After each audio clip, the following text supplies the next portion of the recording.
everybody, I just wanna show you this type of sticker remover. Ayan siya. Sticker remover, sabi. Mabilis siya pantanggal ng sticker sa wood. Ayan. Sa wakas.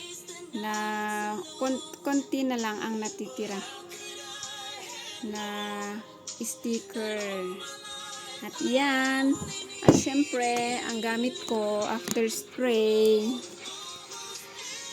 pagkatapos ng spray is ganunin ko siya.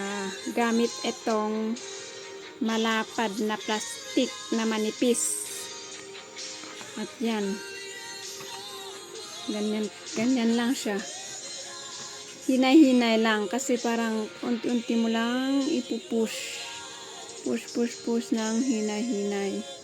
Matatanggal na yan.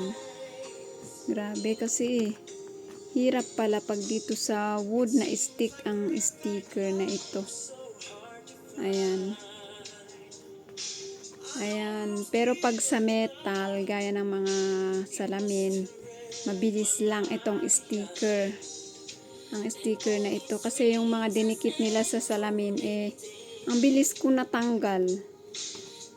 Ang ginamit ko pa nun is mantika. Ang bilis. Ito medyo mahirap. Na-try ko yung mantika pero mahirap. Kaya mas okay itong liquid na sticker remover ang pangalan. Ayan. Konti-konti lang na ganyan.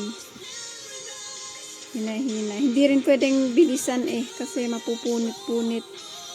Lalong mahirap. Ayan, tanggal na. Yan lang. Ganun lang. Ayan. Tapos next. Ito, may spray na din ito. Spray it and leave for 1 minute or 2 minutes. Bago, ganyan. Ayan. Medyo Ayan, ganun lang. Hina-hina lang na ganyan.